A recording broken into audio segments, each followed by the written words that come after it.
setiap langkah hidupku. Jadi kami dari Yayan Palopo yang sedang melakukan KKN di Desa Caning itu sendiri, dan saat ini kami sedang melihat-lihat dari rumah masyarakat yang sedang terendam air. Jadi teman-teman bisa melihat rumah masyarakat, tapi ini hanya sebagian kecil dari rumah masyarakat yang terendam air. Nah, nanti kita akan mewawancari oleh salah satu warga dari Desa Caning itu sendiri. Jadi jangan kemana-mana teman-teman. Pak, bagaimana caranya orang di sini bertahan hidup selama kalau ada banjir? Ya. Selama ini bertahan dia di sini tidak pernah dia bertahan selama musim banjir begini, karena ini produksi sudah sawah ini selama kena banjir. Hanya kebun aja, tapi lahan kebunnya bukan di sini, hanya di sebelah. Oh, jadi berbeda tempatnya, berbeda. Kita naik ketinggi lagi menyeberang. Kira-kira berapa jarak itu, Om? Kalau dari jarak sini penyeberangan sekitar kurang lebih 4 kiloan. Naik ketinting. Biasanya itu Pak naik motor. Enggak, selamanya ini hanya naik ketinting. Selamanya ini. Kira-kira Pak berapa di sini yang terkena banjir? Di sini rumah yang terkena di sini banjir di RT ini 45. 45? Iya. Mulai dari ujung kan? Iya. Bukan dari tempat rumah tadi, tempat naik ketinting, dari ujung. 45 rumah semua? Iya, 45. Tapi tidak ada yang mengungsi di sini Pak? Kalau yang mengungsi sini belum ada yang mengungsi, kecuali kalau yang di atas tadi ada yang mengungsi. Jadi bertahan saja di rumahnya walaupun masuk air? Yang bertahan, malah kemana? Udah.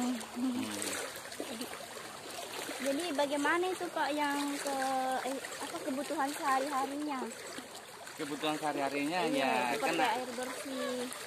Kan ini masih ada air penampungan itu. Ada penampungan. Iya, air sumber bor kan. Nah, itu masih diproduksi itu. Jadi air bersihnya dari situ. Ini dia penampungnya yang di atas ini. Ini kedalaman ke bornya ke bawah ini ya 75 meter. Jadi semua masyarakat ambil di sana? Ada ambil masyarakat air ini untuk di sini. Tapi kalau bagian di atas dia ambil pangsil masih yang sekitar 1 kiloan dari atas.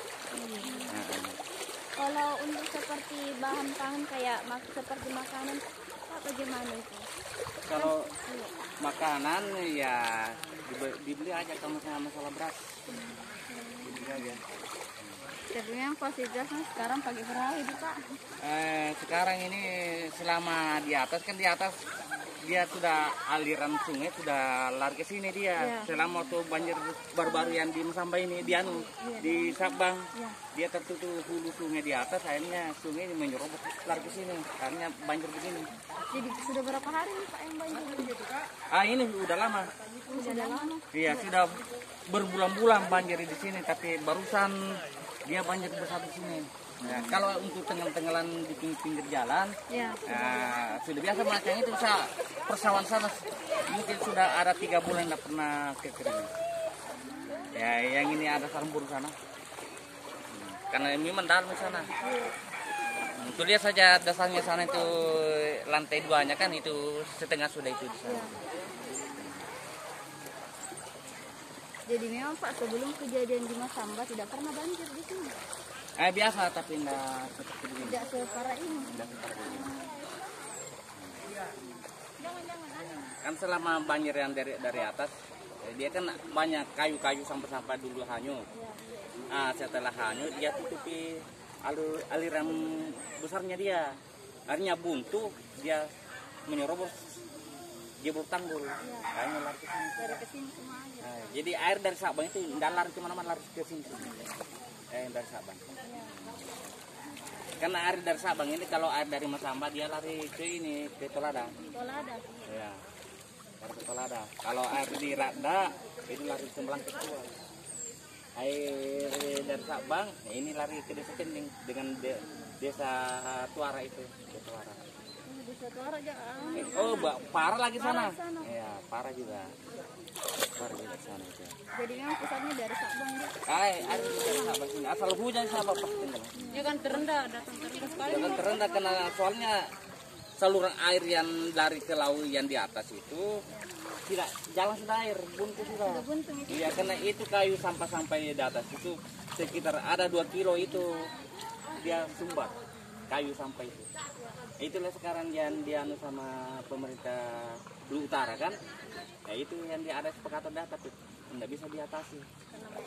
Banyak menumpuk, lalu dia sudah luas yang jebolan itu, sekitar jebolan yang di atas itu, kalau jebolannya yang tanggul itu sekitar 30 meter.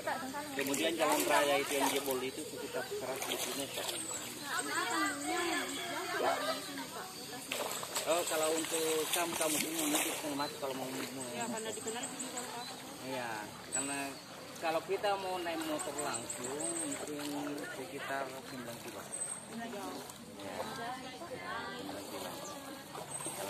Kalau mau jalan kompas, karena air dalam ke atas. Kan ada jalan kompas. Tapi kamu mungkin tidak bisa kalau mau jalan kompas. Soalnya airnya lebih dalam, mungkin sampai turunnya dari air dari atas itu, air dari Sabang itu. Itu yang kamu sudah potong kompas, itu bikin jalan. Karena mereka tidak mau sungainya, airnya meluap. Meluap sudah sanggup. Tidak sanggup. Volumenya terlalu. Iya. Besar dorongan dari atas sedangkan mengeluarkan sini kecil. Sini tidak tahu mau kemana ini air. Nah, ini tergenang karena di sana juga dia kecil juga. Kan di sana daerah pertambangan dari sana. Iya, empang. Makanya di sini ada empang juga, ada persawahan di sana itu dekat laut. Dia ada empang juga, dia mengecil sungai juga itu. Baru pendangkalan. Akhirnya dia begini. Sebenarnya luas sungai di sana, pembunganya luas. Tetap dia kering di sini. Tapi di sana kan kecil, jadi air menaik. Ya, meluap. Apa dampaknya selama banjir di sini?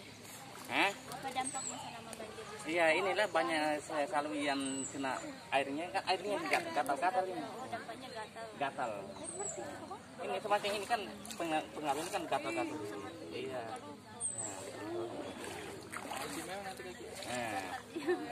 Pengaruhnya itu. Apa biasa ditaruh hidup supaya sembuh?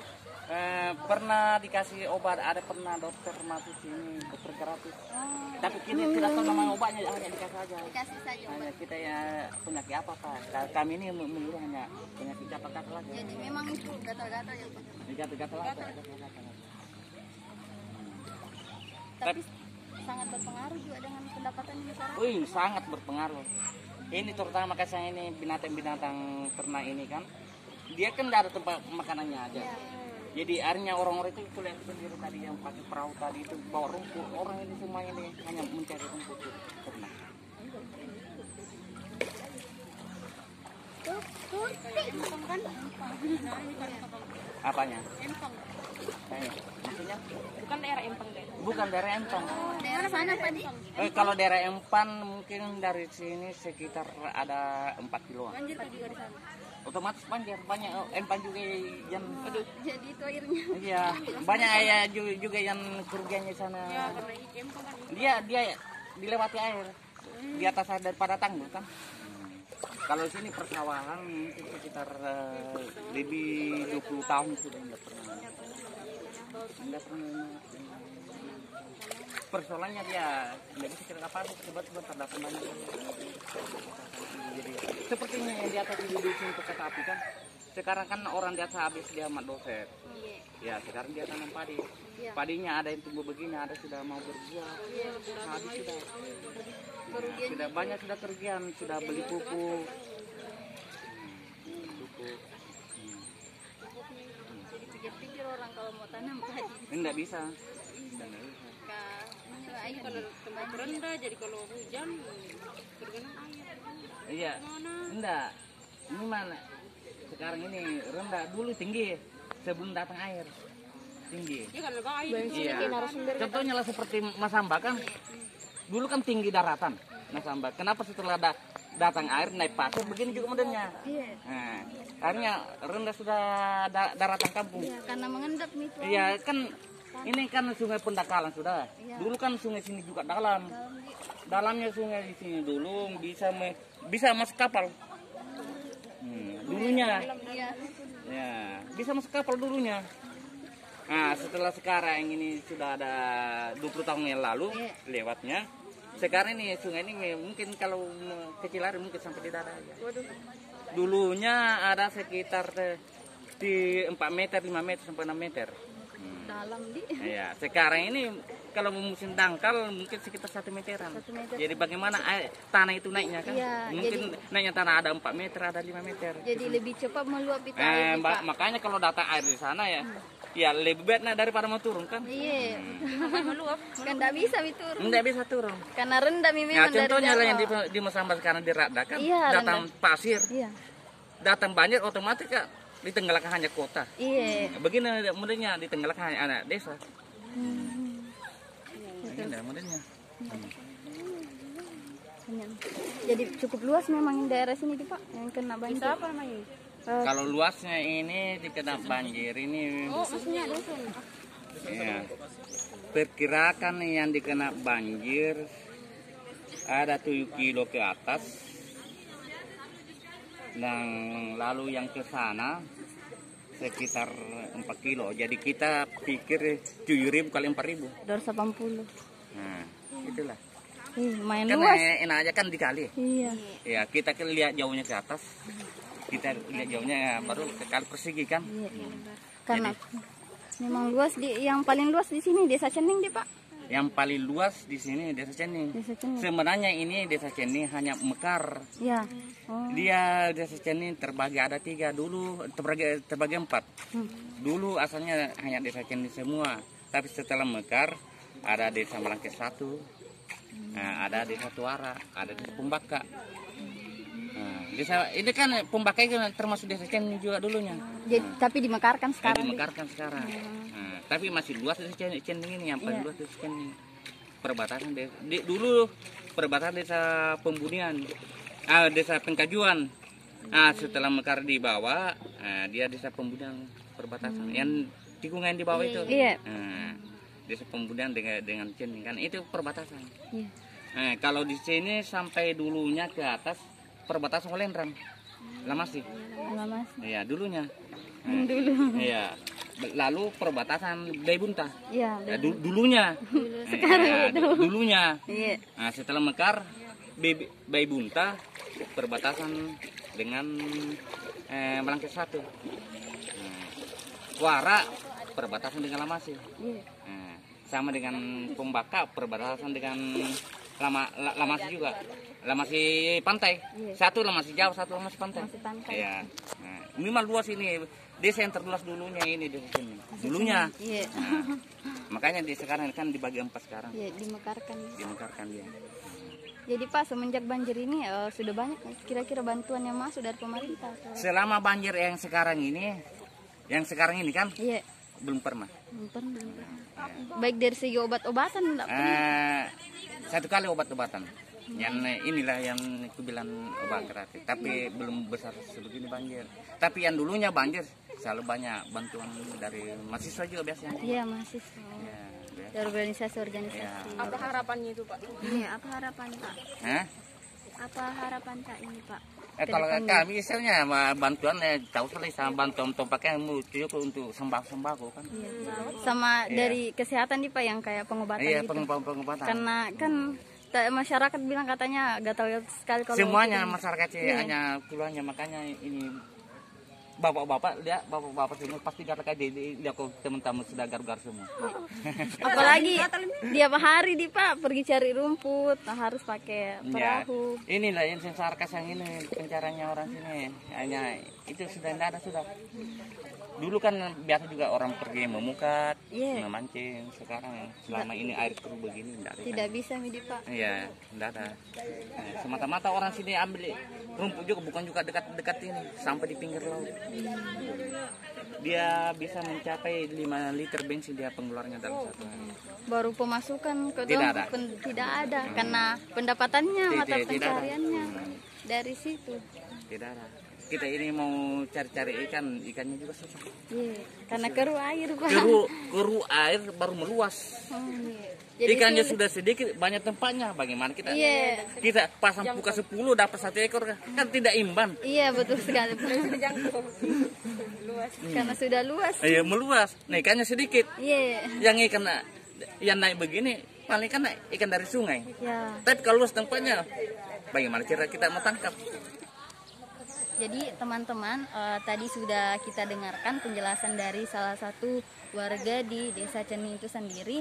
Jadi dengan adanya banjir yang terjadi di Desa Cening sangat berpengaruh terhadap pendapatan masyarakat. Karena sebelum dari adanya banjir yang terjadi di sini, masyarakat masih bisa melakukan aktivitas seperti biasanya. Dan dengan banjir yang terjadi saat ini mengakibatkan dari gatal-gatal. Jadi masyarakat sangat membutuhkan bantuan dari kita, baik dari segi obat-obatan maupun sembako. Jadi disinilah nurani kita terpanggil untuk membantu saudara-saudara kita, membantu keluarga-keluarga kita, baik dari segi materi maupun non-materi. Jadi saya mengajak teman-teman semua, marilah kita membantu saudara-saudara kita. Terima kasih teman-teman, mungkin itu saja. Wassalamualaikum warahmatullahi wabarakatuh.